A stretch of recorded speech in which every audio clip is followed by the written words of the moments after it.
Thank you. Again, sorry for the brief talk tonight because I had originally planned to be here for much longer, but this came up and I have to be there tonight for this event. So very briefly, I'm an urban planner and a historic preservation consultant, and I've actually rezoned well over 100,000 properties in the city to help protect neighborhood character. I mean, that's really the key here. I've had huge portions of Queens have been rezoned based on the work that I've done. I've had other parts of Brooklyn done as well. I've had a few failures, but overall rather remarkably successful, which has been great to get this done. That was also in the previous administration. This administration has not been too keen on contextual zoning, but this administration isn't going to be here forever either. So the goal is to either make this administration do what you want them to do, which seems to be, as you said, taking the temperature and saying, hey, this is what we want. We want our neighborhoods to be protected. In the case of your area, you have very high density zoning and much lower density housing. And that mismatch is a recipe for disaster. The wood frame houses are the first to go that aren't landmarked. They're very easy to just tear down in a day.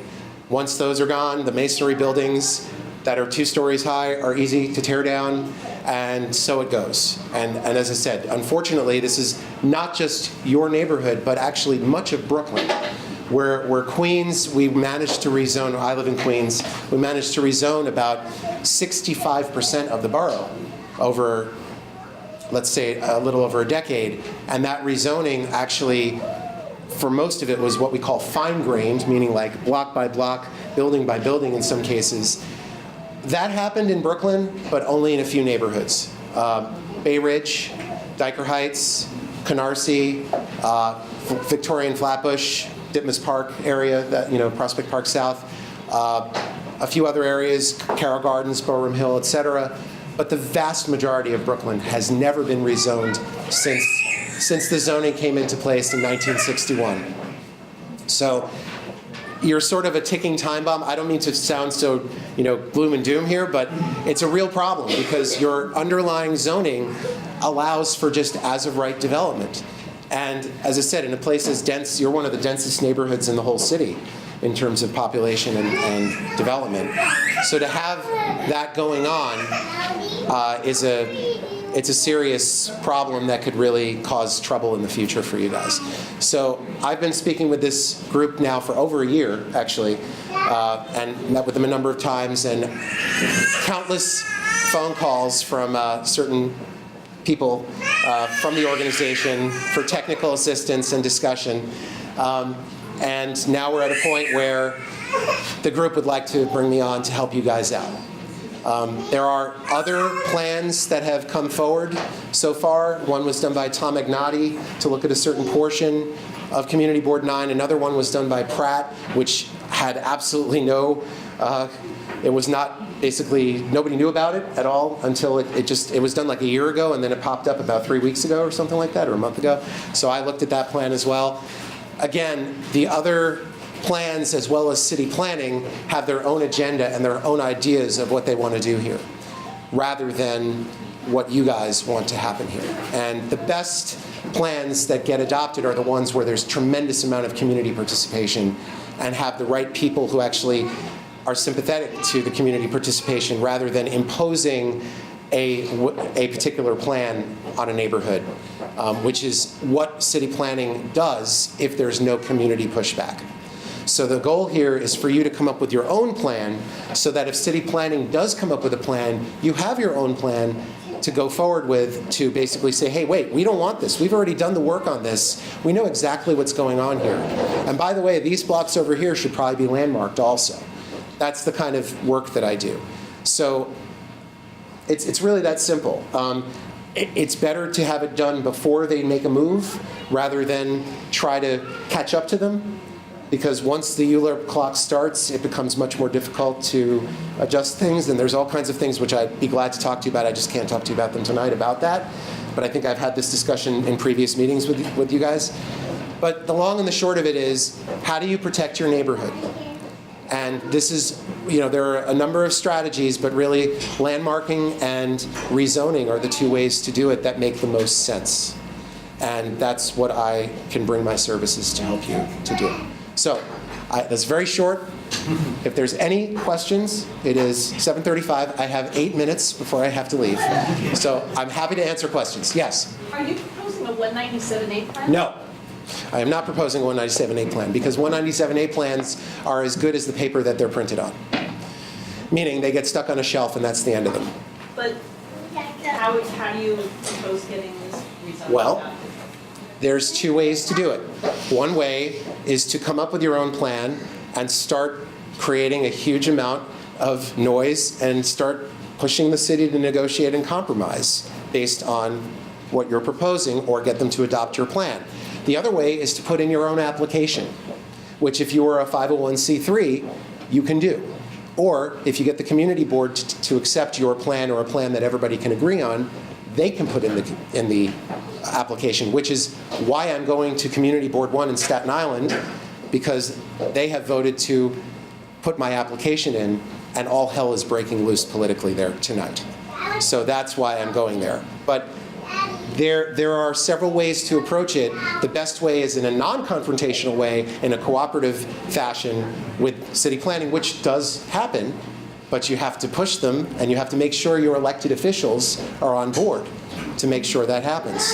Well, you're shaking your head, miss, but stranger things have happened, believe me. I've met with lots of elected officials who were extremely pro-development, and when there was a huge number of people coming forward and they were up for election, all of a sudden their entire demeanor changed. There's just two questions. Yes. that I have for you, and they're related. First Sure. thing is that you claim that the de Blasio administration is not being responsive. That's- Not contextual. To contextual zoning. They're That's- not being responsive. No. Why not? In your opinion? That's a very good question, but the last contextual zone that was adopted in the city of New York was December 30th, 2013. How frequently are they? I think it's nonsense too. What? I'm sorry? How frequently are they put forth? I mean, Well, if you go to the Department of City Planning website and you look at all the contextual zonings that were done in the previous administration, you'll see dozens and dozens of them all over the city.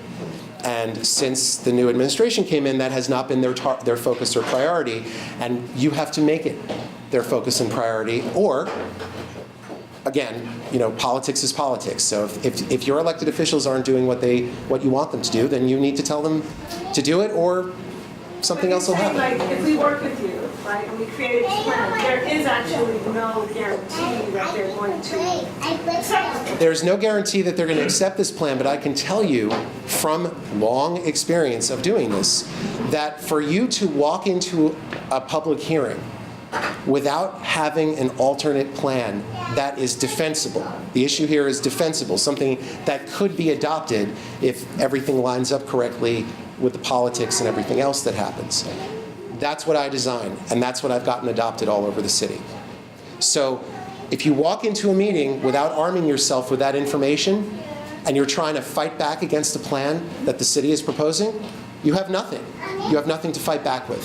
If you can do it before they come up with a plan and basically demand that they sit down with you, which is you can get them to do that, it creates a very different dynamic. As I said, I've been through this many times. Left and then right. Go Just a ahead. quick one, if we were to start tomorrow with you, like how long does it usually take? Because it's like literally we've lost 2 houses on our street in the past Okay. 2 weeks. And expect to lose a few more. It's going to happen. But it's so- like general for our size community and your Well, experience, we were what still would trying you to figure out what look the at? boundaries are. I mean, we pretty much figured out what the boundaries are, but we're not 100%. Suki came back and said, well, maybe we should do this and that, but that's up to you guys, ultimately. So if I could get started on it, I think I put in 6 months to finish everything, and then payment was another 3 months after that, so that would give you guys time to raise money. Because if I weren't a single practitioner and you tried to hire a firm, this would cost 3 to 4 times the amount what I'm charging. So I'm doing this because I'm an advocate for this, and I want this to help you guys and happen. So I'm sorry. And then, I have the same question, but I have another. Yeah. If the city gets its way and its plan comes out before our plan, are there any avenues of redress to tweak that plan? Well, again, the problem is that there's a thing called scope. And I didn't want to get into it tonight, but I'll tell you the quick and dirty version. The zoning is X. It's being proposed for Y. Everything within the X and the Y is fair game. Everything outside of the X and the Y, you can't do. So if an area is R6 and the target is R4, you could do any zone between the R4 and the R6 is where the negotiations can happen, but it can't be an R7 or an R3. I mean, just in very simple terms. So that's the scope that you have. But the issue here is that we want to try to get the best contextual zoning match to your area as the baseline, so that we know that we can go in and say, this is what this neighborhood is, this is what it should be, and then if there's negotiations, at least you know where you're at. Yes? Has there been any collaboration with the person at city planning in the Brooklyn office that works with CB9? Because, I mean, are they coming up with a plan right now? And has there been any talk of like starting with them from the beginning? Like, this is what we're working on, this is what we're thinking about? The problem has been, like at the end, this whole fight instead of. the problem has been that all of the noises from the Department of City Planning up till this point have been for major increases in density. So it's not like you could walk in the door and say, hey, we'd like to work with you. They're like, no, we want to build very tall buildings all over the place. So what I'll say is that, as I said, if you are able to get other support, not only your groups, your groups that are within your group, but other support, political support, other neighborhood support, et cetera, to go with this, it's going to go a long way in being able to mitigate whatever city planning comes out with, or even get adopted if you can make it that way. But we haven't been collaborating, or the group hasn't been collaborating. There's been no collaboration because city planning hasn't been interested in collaborating with anybody. I know they're not. Yeah, that's, and so, yeah, I'm sorry, Miss. Yeah, what is the process like of you working with the group? That's right. The process is that I get hired and I get started and work as fast as I can to get Is it a to. collaborative process or? Well, I may ask the group to get me some data, Okay. but otherwise I'll be doing a lot of the work myself, getting the data, putting together a plan, and then I'll present it to you guys. First, when I've had the draft done, and then at the end when it's finished. So how much? What, I mean, not to go into the difference Yeah. between landmarking and rezoning, but is it something that we can do as like a two-pronged attack to do the landmarking, or is that? Well, I'm going to be doing that as part of. Wouldn't that shut it down as well? No. Having streets and. Well, yes, but I'm doing both for you. That's part of my Is job. that the most expedient? Or- Yes. I mean, okay. I'm going to be showing the areas that as a historic preservation consultant as well as an urban planner, that are the places that are eligible, or I believe would be eligible to expand your historic district or to create new historic areas of this particular part of Board 9, along with the rezoning effort that I'm doing. So this is actually a multi-tiered job, all being compressed into a very short period of time. Yes? Just because, like, if you're doing it and then presenting it to us, what are the main goals for like your proposed rezoning? And like you said, like preservation of certain areas that would be like prime areas to preserve. But like, what are the main goals? Like, Well, there are two different things that I just said. One is historic preservation, and one is contextual zoning. So the contextual zoning is to zone an area so that the amount of development that can occur is relatively limited, because right now you have no limits on development in your area at all. So that's number one. The other piece is actually looking at your architecture and your buildings in your neighborhood and saying, okay, these houses over here are totally landmark quality housing, and if you were going to go for something, you should do research on these. I'll be doing photography. I'll be showing you why they're important, what the architectural styles are, and why they could be landmarked in the future. So that's part of what I'm doing. So basically what I'm doing for you guys is identifying everything. I'm laying out the groundwork for you all to know what you have. And then depending on how you go forward with it is up to you guys ultimately, which I'm happy to help with, but that's...